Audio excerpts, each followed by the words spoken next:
τάφο. Εγώ εύχομαι για όλους, όχι μόνο για τους Σαμιώτες, για όλους, διότι αυτό είναι το χρέος μας εδώ, οι Αιγιοταφείτε. Εγώ κάνω κομποσκήνη κάθε μέρα και παρακαλώ για όλους σας. Πόσα χρόνια έχετε να έρθετε στο νησί? Από όταν ήμουν έξαρχος. Από τότε.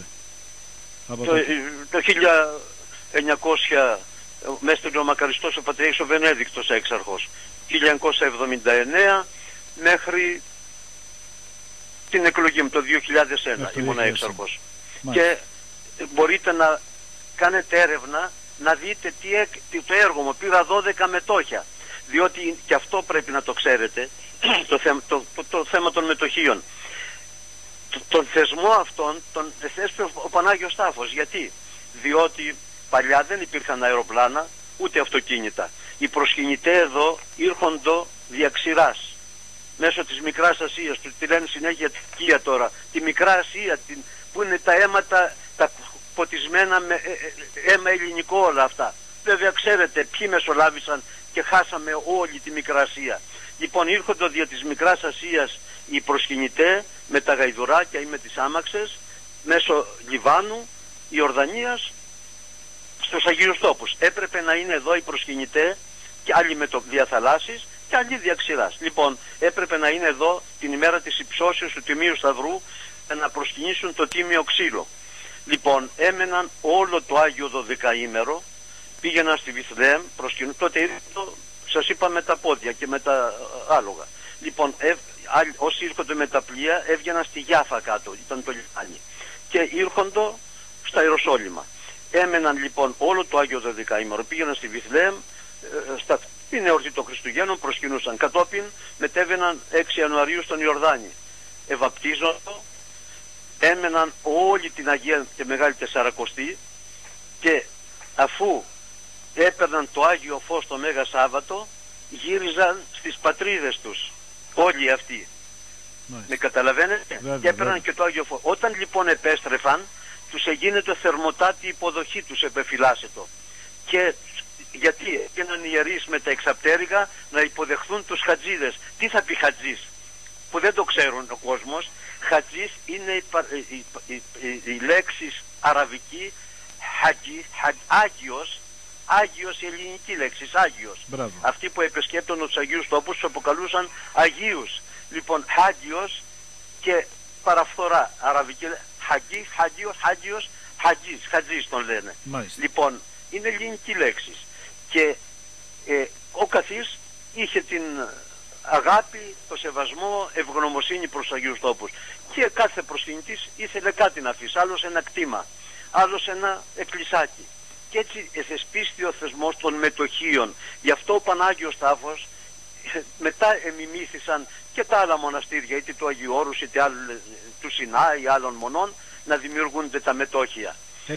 Επειδή εδώ μας έχει απασχολήσει κατά καιρούς στη Σάμο, υπάρχει μεγάλη περιουσία πατριαρχική στη Σάμο? Κοιτάξτε, αυτά είναι είναι το μοναστήρι στο Γκέρκι πάνω. Ναι.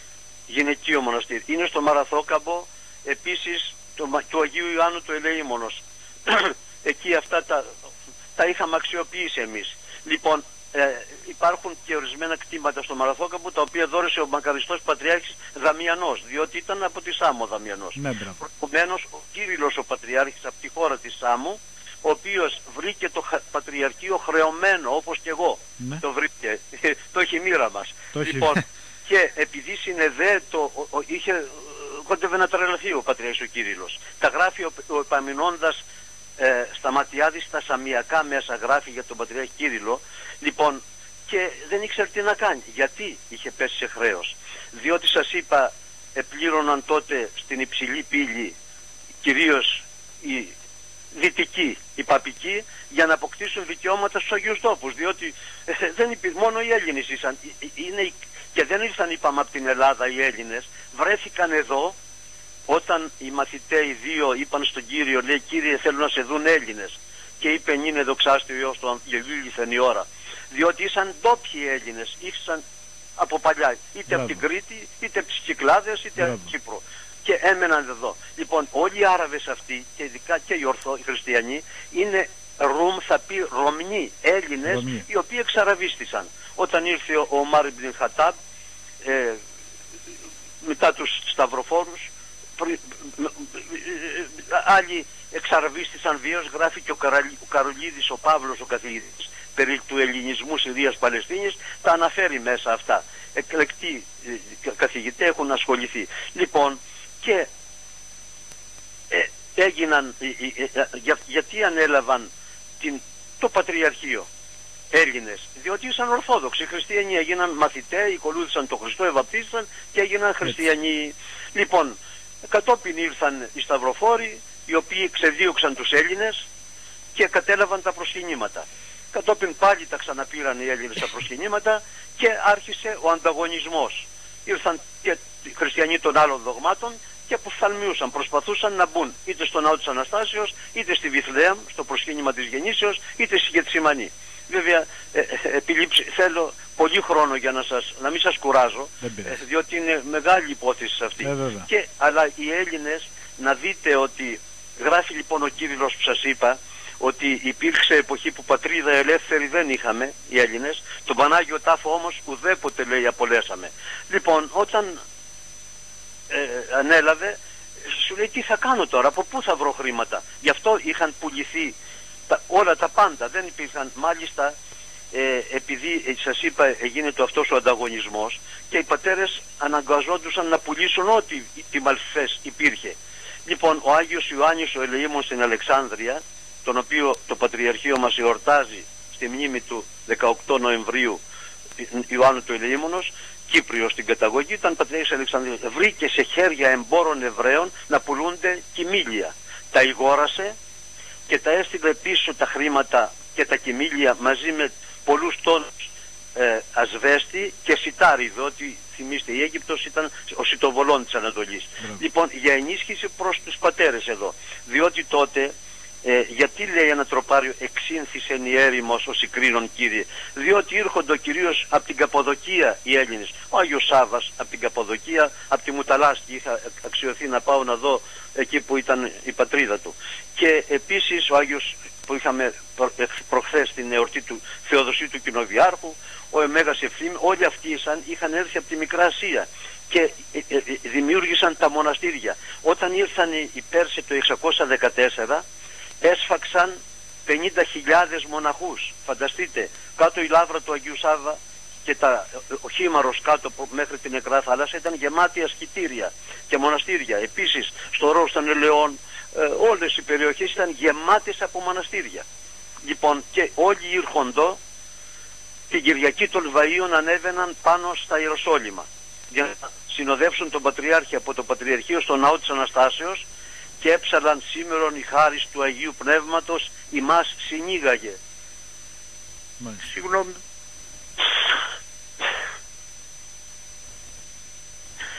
Και παντεσέροντες τον Σταυρό σου λέγομεν ευλογημένος ο ερχόμενος εν ονόματι Κυρίου. Αυτή ήταν η παρουσία των Ελλήνων. Και τώρα τα ρήμαξαν όλα. Όλα έχουν ρημάξει τα πάντα. Γιατί έτσι θέλουν οι εχθροί. Ξυπνήστε αδέλφια μου. Είναι εχθροί αυτοί όλοι οι οποίοι θέλουν να μας εξαφανίσουν από εδώ. Δεν θα το πετύχουν. Θα τους τσακίσουμε. Εμείς έχουμε δώσει όρκο στο Χριστό μας ότι εδώ θα πεθάνουμε.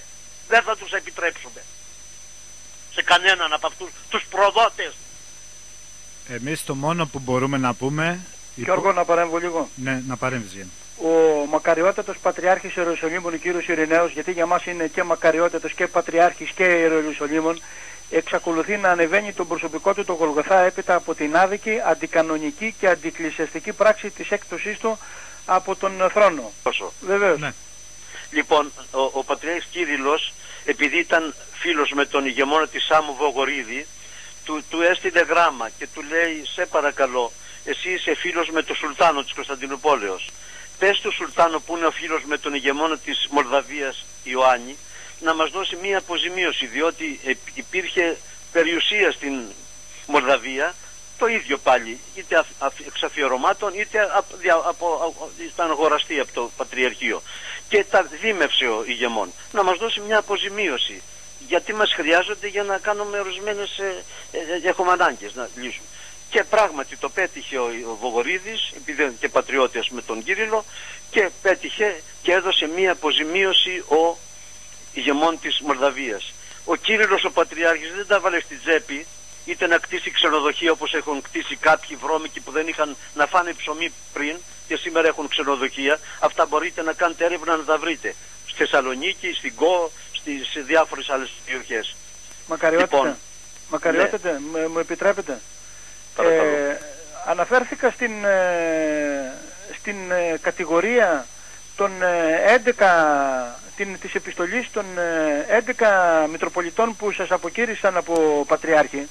Και δεν έχουν δικαίωμα. Φυσικά και δεν έχουν δικαίωμα. Δεν έχω, ξέρετε, ο Πατριάρχης συγκαλεί βάσει και των Ιερών Κανόνων αλλά και του νόμου του Οθωμανικού και του ισχύοντος σήμερα Ιορδανικού. Λοιπόν, ο Πατριάρχης διορίζει τα μέλη της Συνόδου και τα απολύει όταν εκείνος θέλει. Λοιπόν, δεν μπορεί δεν μπορεί μια ομάδα συνοδικών να κάνουν, είναι φατρία και καταδικάζονται από τους Ιερούς Κανόνες. Μπορείτε αυτά να τα δείτε. Ο κύριος Φιδάς, ο εκλεκτός καθηγητής του Πανεπιστημίου Αθηνών, και ο κύριος Κοντογιάννης Σπυρίδων, επίσης και ο καθηγητός ο κύριος Αγγελόπουλος από το Πανεπιστήμιο Θεσσαλονίκης, έχουν αποφανθεί και έχουν γράψει ότι όλα αυτά είναι παράνομα. Ο νόμος ο Ιορδανικός, ξέρετε τι λέει?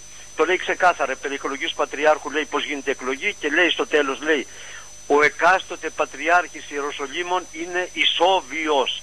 Κανείς δεν μπορεί να τον απομακρύνει. Τελείωσε. Η ουσία είναι ότι, μακαριότατε, ότι κανείς δεν μπορεί να δικάσει Πατριάρχη άσχετα αυτός είναι εν ενεργεία ή όχι. Στην περίπτωση τη δική σας, και σύμφωνα με την απόφαση της Πανορθοδόξου Διασκέψεως του Φανάτου του 2005, δεν κηρυχτήκατε έκτοτο στο θρόνο, αλλά διαπατήκατε τα δίκτυα της Εκκλησίας. Δεν έχουν τέτοιο δικαίωμα. Αυτοί, γιατί? Διότι επιέστησαν από τους... Έτρεχε ο Μολυβιάτης τότε που ήταν υπουργός, ο οποίος, όπως λέει αυτός ο Θέρος, έδωσε χρήματα και στην Πακογιάννη μετά και στον Σκανδαλάκη και στον Κασίμ. Όλοι αυτοί έκαναν το κακό, είναι προδότες. Είναι προδότες, διότι αυτοί έτρεχαν και στην Ιορδανία και τους πίεζαν να μου πάρουν την αναγνώριση οι Ιορδανοί, επίσης και στους Ισραηλινούς. Οι Ισραηλινοί 2 χρόνια δεν έπαιρναν, και να δείτε γράμμα του Ανέγκβη, του τότε Υπουργού Εσωτερικών εδώ του Ισραήλ, που έγραψε προς τον δικηγόρο αυτού του ακατανόμαστου, Μούγραμπι λέγεται αυτός, ένας τέλος πάντων, είναι γνωστός εδώ, μπορείτε να πάρετε πληροφορίες από άλλους. Λοιπόν, και του λέει δεν έχει κανένα δικαίωμα ο πελάτη σου να κάνεις την τελετή της ενθρονήσεως, διότι είναι ο κανονικός Πατριάρχης ο Ειρηναίος. Αυτά από τους Ισραηλινούς. Μετά όταν ήρθε η Μπακογιάννη εδώ, έτρεχε και τους πίεζε, δεν θα σας βοηθήσουμε, από τους Παλαιστινίους, εδώ είναι οι Παλαιστίνοι. Τους έλεγε αυτός ο βρώμικος, λέει, εάν δεν πάρετε την αναγνώριση, διώχνουμε όλους τους Παλαιστινίους που είναι στην Ελλάδα, απελάβνουμε και σας σταματούμε το βοήθημα που σας δίνουμε κάθε χρόνο. Πόσα εκατομμύρια τους δίνουν στους Παλαιστινίους ενίσχυση. Λοιπόν, το ίδιο και στην Ιορδανία. Τι θα κάνουν? Οι πιέσεις αυτές. Λοιπόν, τρέχαν αυτοί και έκαναν όλο αυτό το κακό. Όλα αυτά έχουν γίνει γνωστά, μακαριότατε. Απλά, μακαριότατε, αυτά που πήγαν να σας προσάψουν οι 11 μεταξύ των άλλων, σας είπαν ότι είχατε σχέση, συνεργαστήκατε με το διαβόητο Βαβίλη, δημιουργήσατε επίδεδο σκάνδαλο Παπαδίνο κτλ. Αυτά είναι όλα ψεύτικα. Το δέχομαι εγώ αυτό που μου λέτε, γιατί σήμερα όλα τα ελληνικά... Συγγνώμη, καταρχήν ο Βαβίλης βοήθησε εδώ πέρα, ήταν εδώ και βοήθησε το Πατριαρχείο. Δεν είδαμε εμείς κανένα κακό. Γι' αυτό και όπως πληροφορήθηκα, το τελευταίο δικαστήριο που έγινε τον αθώωσε. Ακριβώς, λοιπόν, έχει αθώωθεί. Πού είναι αυτά? Όλα είναι ψυχοφατίες για να διασύρουν επίτηδες. Ψευτιές, το ψέμα φαίνεται και καταραίει. Και κοντά πόδια λέμε στη Σάμο, αν το θυμάστε, και κοντά πόδια το ψέμα. Είναι συκοφάντε όλοι αυτοί που τα έκαναν για να δημιουργήσουν εντυπώσεις. Αλλά όλα αυτά διαλυθήκαν τα πάντα, είναι ψέματα. Γιατί δεν θέλουν κάτι, μια απόδειξη γραπτή ότι έχω κάνει κάτι εγώ εδώ? Εμείς αγοράσαμε. Όταν εξελέγην, σας είπα, το Πατριαρχείο παρέλαβε ο τότε πρόεδρος της Οικονομικής, μακαριστός Ασκάλωνος Αρκάδιος, Κηθοπόλεως μετέπειτα τον προβίβασα. Λοιπόν, $300 έχει το ταμείο. Και από το βιβλίο εξόδων-εσόδων του Πατριαρχείου είχαν σκίσει 85 φύλλα. Δεν βγήκαμε όμως. Φέραμε 2 ελεγκτάς από την Ελλάδα. Μπορείτε να τους μάθετε και να βεβαιωθείτε. Τραβούσαν τα μαλλιά τους οι άνθρωποι. Λέει, τι χάλι είναι αυτό? Δεν βγήκαμε όμως στις τηλεοράσεις να τα πούμε για να διασύρουμε. Γιατί? Όχι ότι τους καλύψαμε, γιατί και εσείς που θα τα διαβάζατε και θα λέγατε αυτοί είναι οι πατέρες του Πατριαρχείου κάτω. Και ουέδι το σκάνδαλο έρχεται. Λοιπόν, και παρόλα αυτά αγόρασα ένα κτήμα εγώ, το οποίο είχε αγοράσει μία Ελληνής από το Σικάγο, Ελληνοαμερικανής, η οποία ήρθε εδώ στους Αγίους Τόπους και αγόρασε αυτό το κτήμα. Έγινε μοναχή, ονομάστηκε Πελαγία και πέθανε στη Μονή της Βυθανίας. Όταν πέθανε το πουλήσαν οι έξυπνοι εδώ. Λοιπόν, μετά που ανέλαβα εγώ πατριάρχης, φρόντισα να βεβαιωθώ, να ενημερωθώ από όλα αυτά. Και μου είπε ο δικηγόρος, λέει, υπάρχει αυτή η περίπτωση εδώ, οι εταιρείες το αγόρασαν, οι εβραϊκές, από δικούς μας που το πούλησαν, αν τους αποζημιώσουμε θα το πάρουμε πίσω. Λοιπόν, πήραμε δάνειο, διότι από πού? Πήραμε δάνειο από την τράπεζα, το πήραμε το κτήμα και πήραμε άδεια από την Δημαρχία να κτίσουμε 7όροφο κτίριο για να έχει το Πατριαρχείο έσοδα. Και πήγε κάποιος έξυπνος από το Πατριαρχείο και λέει, τρελήστε και δώσατε άδεια σε αυτόν, αυτός θα το κάνει φωλιά των Παλαιστινίων, λέει. Και είχαμε βάλει το θεμέλιο λίθο, ήρθε όλοι οι αδελφότης, εκτός από 3 άτομα που δεν είχαν έρθει. Λοιπόν, και ήταν κάποιος κληρικός, έχει πεθάνει τώρα ο πατήρ Φώτιος με κάποιον άλλον και μιλούσανε και έκλαιγε ο άλλος. Του λέει, γιατί κλαις? Λέει, διότι έχω 60 χρόνια εδώ και δεν έχω δει τέτοια στιγμή να βάζουμε θεμέλιο λίθο για να κτιστεί ακίνητο του Πατριαρχείου. Λοιπόν, και πήγε αυτός ο έξυπνος στην Δημαρχία, λέει, τρελήστε και δώσατε άδεια, θα το κάνει φωλιά των Παλαιστινίων. Άσλαλ Φαλαιστινιγίν στα αραβικά. Λοιπόν, πήραν την άδεια, έγινε το πραξικόπημα, μένει το χώρος εκεί έτσι. Έπεσε ο πρώτος όροφος. Ποιος ζημιώθηκε, εγώ ή το Πατριαρχείο? Αυτή είναι. Λοιπόν, έχουμε τόσα πολλά, μακάρι ώρες θα λέγαμε, για να μάθετε την αλήθεια, τη σκευωρία που έκαναν οι αθεόφοβοι αυτοί, γιατί δεν με πήγαιναν εμένα, διότι εγώ δεν είμαστε ανοιχτοί.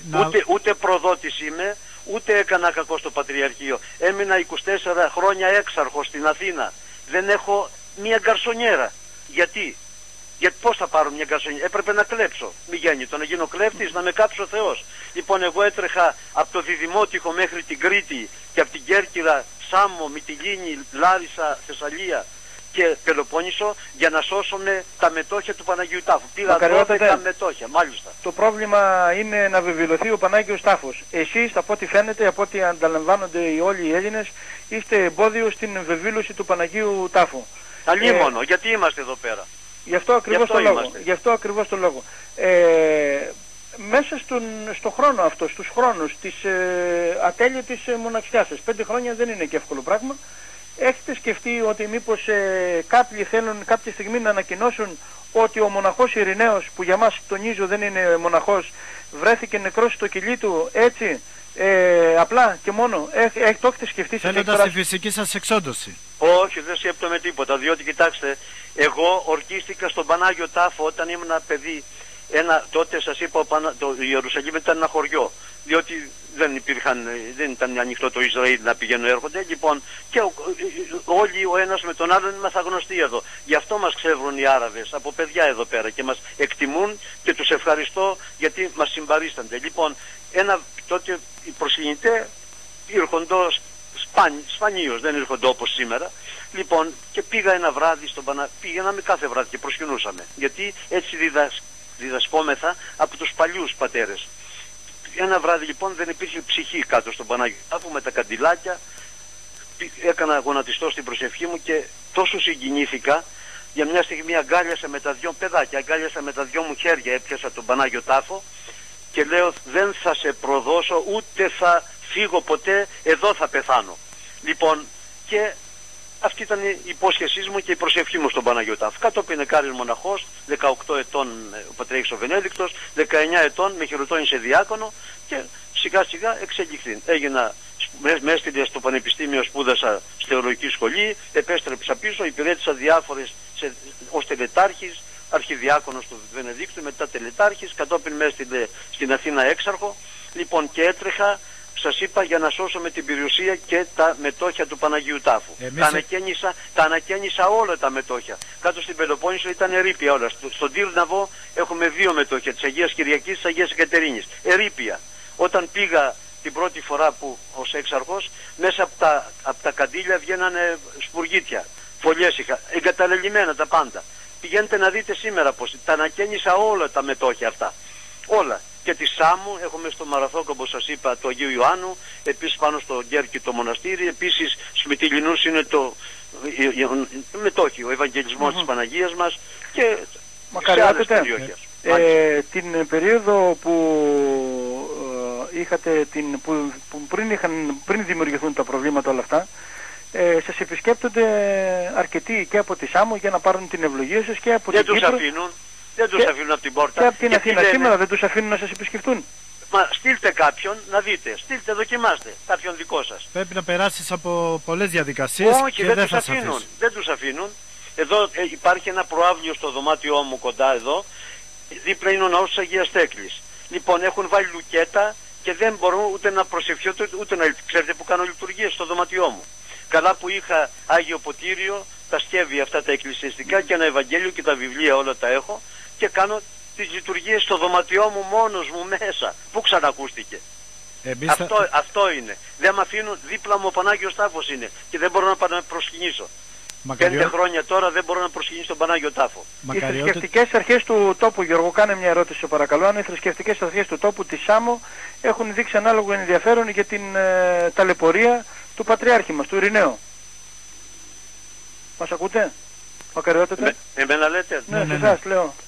Δεν σας άκουσα. Λέω, ρώτησα αν οι θρησκευτικές αρχές του τόπου της Σάμου έχουν δείξει ανάλογο ενδιαφέρον στο Γολγοθά που βαδίζεται. Ρωτήστε τους. Μάλιστα. Εμείς πάντως θα είμαστε εδώ. Εμείς θα είμαστε εδώ να αποκαλυφθεί όλη η αλήθεια. Γιατί... Να σας ευλογεί ο Θεός. Και... Η Παναγία να είναι μαζί σας, να μην σας εγκαταλείψει, χάρη του Παναγίου Τάφου για το καλό που κάνετε. Πιο καλό. Όχι για μένα, για να ακουστεί η αλήθεια. Η σκευωρία, να μάθει ο κόσμος να βεβαιωθεί. Διότι αυτοί είχαν οργανωμένο το έγκλημα αυτό, το είχαν οργανώσει. Εμείς είμαστε εναντίον του ξεπουλήματος της χώρας μας. Ενθυμίστε από τις τηλεοράσεις τι ψέματα λέγανε, έβγαιναν, γιατί είχαν πληρωθεί όπως οι ίδιοι λένε. Εγώ δεν ξέρω. Εμείς δεν είχαμε χρήματα να πληρώσουμε, διότι οι κλέφτες έχουν χρήματα. Ένας μοναχός, όταν καρεί μοναχός, υπόσχεται μπροστά στην εικόνα του Χριστού τι? Υπακοή, ταπείνωση,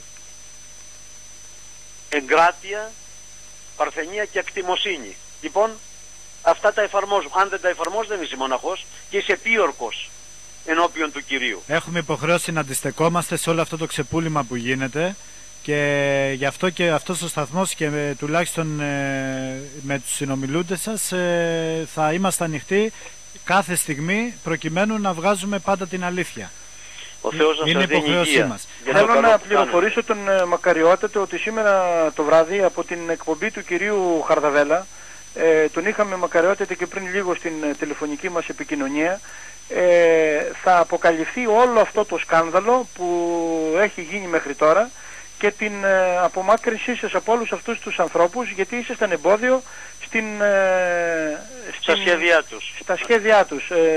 Εκείνο που ανησυχεί τον κύριο Χαρδαβέλα είναι ότι χάνονται αγιοταφικά κτήματα, αν αντιλήφθηκα καλά, και ίσως όλο αυτό το σκηνικό, όλη αυτή η κατηγορία η κατηγορία που δεν έχει αποδειχτεί μέχρι τώρα και που βρίσκεστε σε ένα κελί χωρίς να έχετε δικαστεί. Γιατί αν είχατε δικαστεί, Μακαριότατε, θα είχατε όλες και τις απολαύσεις που μπορεί να έχει ένας κρατούμενος με την ιατροφαρμακευτική περίθαλψη, με την επικοινωνία με τον έξω κόσμο κτλ. Γιάννη, χαρακτηριστικό παράδειγμα της αδιαφορίας που υπάρχει και όλος ο κόσμος στο πίσω μέρος του μυαλού του σκέφτεται ότι κάποιοι πάνε να ξεπουλήσουν κάτι, είναι το ότι τελευταία ο Πρωθυπουργός μας επισκέφτηκε το Ισραήλ και δεν έδωσε καμία απολύτως σημασία για το Πατριαρχείο. Για να δούμε από σήμερα το βράδυ που θα γίνει αυτή...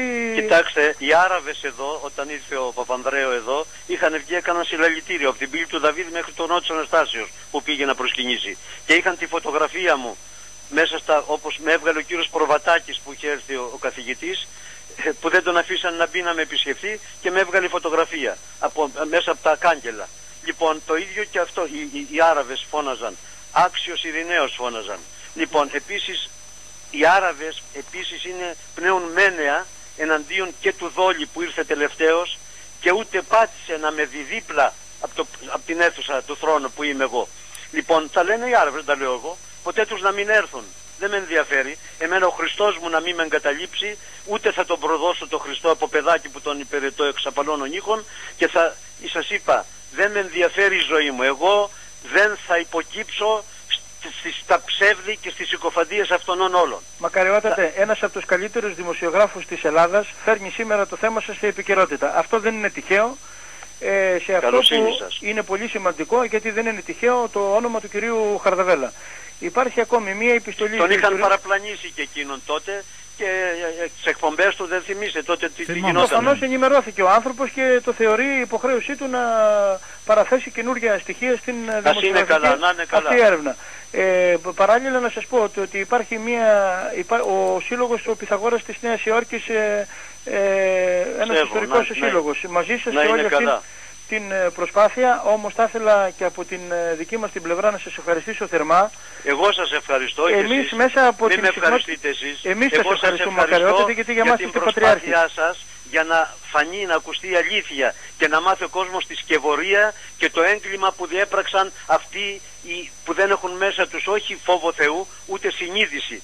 Τίποτα δεν έχουν μέσα τους. Ο Θεός να τους φωτίσει, να μετανοήσουν, να ζητήσουν συγγνώμη από το Θεό, όχι από μένα. Από το Θεό για το έγκλημα που διέπραξαν εναντίον του Κυρίου μας και του Παναγίου Τάφου, που είναι το ιερότερο που υπάρχει στον κόσμο. Ο Πανάγιος Τάφος του Κυρίου μας, που και το αίμα μας θα χύσουμε και την ψυχή μας θα δώσουμε για τον Πανάγιο Τάφο. Ένα από τα μηνύματα, Μακαριότατε, που λαμβάνω είναι ότι είναι συγκλονιστικός ο Πατριάρχης, πραγματικά ένας σπάνιος άνθρωπος, αποκαλυπτικός, ευαίσθητος, με συγκίνησε πάρα πολύ. Ο Θεός να του δίνει δύναμη, υγεία και να έχουμε την ευλογία του. Κοιτάξτε, ενθυμίστε τότε που με τα γεγονότα που δημιούργησαν εδώ πέρα, δεν άφηναν έναν άνθρωπο να βγει να πει την αλήθεια. Δεν άφηναν όλα τα ψέματα. Όταν αυτός ο ακατανόμαστος ο Αλφαντάκης, ένας δικηγόρος, είναι του Τιμοθέου του... Τέλος πάντων, εδώ κάποιο αρχιερέος που είναι δικηγόρος, από το Φεβρουάριο, τον Απρίλιο, τον Μάιο έγιναν το πραξικόπημα, από το Φεβρουάριο που έβγαινε στη τηλεόραση τι έλεγε, ο Ειρηναίος είναι παρελθόν. Λοιπόν, γιατί είναι παρελθόν? Άρα αυτό το μαρτύρει όλα. Σήμερα αποδεικνύεται ότι δεν είναι παρελθόν. Όχι, τότε τι έλεγαν, ότι είχαν καταστρώσει το σχέδιο να με βγάλουν από τη μέση. Έτσι. Και ξεσήκουσαν τους πατέρες. Τώρα μπορείτε να μάθετε. Οι πατέρες είναι αγανακτισμένοι, όλοι έχουν μάθει την αλήθεια. Βλέπουν ότι το Πατριαρχείο βουλιάζει. Αυτός δεν είναι για τίποτα, ούτε το όνομά του δεν ξέρει να γράψει. Και τον έχουν βάλει γιατί έτσι είναι το όργανό τους. Εξυπηρετεί τα συμφέροντά τους. Έτσι. Λοιπόν, και έχουν μάθει οι πατέρες και είναι αγανακτισμένοι. Ξέρουν τώρα, δεν τολμούν να κάνουν κάτι, διότι λέει αυτός, η κυβέρνηση είναι μαζί του. Ο Παπανδρέου είναι μαζί του, γιατί είναι ο θέρος στην Αμερική με την ομάδα εκεί πέρα και εκβιάζει και στα γνωστά τους κυβερνώντας και τους άλλους, και μέσα στο Υπουργείο που υπάρχουν. Τέλος πάντων, καλή ώρα του Πάγκαλου του Θεόδωρου, όταν ήμουν έξαρχος και ήταν υπουργός εξωτερικών, είχαμε πάντοτε συναντώμεθα ως έξαρχος, εγώ εκπρόσωπος, πήγαινα σε εκδηλώσεις και το γνωριζόμασταν. Όταν παραιτήθη από υπουργός, του λέω μια μέρα, λέω, κύριε Υπουργέ, λέω, γιατί φύγατε, δεν έπρεπε να φύγετε. Μου λέει, έχω συγχαθεί, λέει, ούτε να βλέπω. Και χτυπάει το χέρι του στο τραπέζι πάνω, μου λέει, εκείνο που δεν μπορώ, μου λέει, να χωνέψω, που δεν μπόρεσα να ξεβρωμίσω το Υπουργείο Εξωτερικών. Αυτά είναι λόγια του Θόδωρου Πάγκαλου. Για να του τα μεταφέρουμε, γιατί είναι ευκαιρία τώρα ως αντιπρόεδρος της κυβέρνησης, μήπως να του τα υπενθυμίσουμε και να τα φέρουμε στην... Κοιτάξτε, ξέρει ο Θεόδωρος Πάγκαλος και με ξέρει και εμένα ποιος είμαι. Γι' αυτό όταν εξελέγει τότε του έστειλα συγχαρητήριο γράμμα και μου απήντησε με τόσα καλά λόγια ο άνθρωπος. Να είναι καλά. Να είστε καλά και εσείς, σας ευχαριστούμε πάρα πολύ. Εγώ σας ευχαριστώ. Και θα έχουμε επικοινωνία. Και εσείς και οι ακροατές και οι συμπολίτες και οι μη, όλοι οι αδελφοί μας οι Έλληνες όπου ακούνε, να έχουν την ευλογία του Παναγίου Τάφου, πλούσια τα ελέη και τους εκτιρμούς του Θεού μας και της Παναγίας μας. Κρατάτε γερά. Και να είστε βέβαιοι ότι εγώ δεν θα ούτε έγινα προδότης μη γέννητο, ούτε θα προδώσω ποτέ ούτε την πατρίδα μας, ούτε την πίστη μας, γιατί οι πρόγονοί μας οι ένδοξοι, γιατί οι γονίζοντο και εμάχοντο και έπεσαν νεκροί για του Χριστού την πίστη την Αγία και της πατρίδος την ελευθερία. Για αυτά τα δύο. Λοιπόν, να είστε σίγουροι και βέβαιοι, δεν θα γίνω προδότης ποτέ. Ποτέ. Την ευλογία σας. Του Κυρίου. Η Παναγία να είναι μαζί σας. Σας Εγώ σας ευχαριστώ. Στο καλό. Στο καλό. Στο καλό. Λοιπόν, Γιάννη,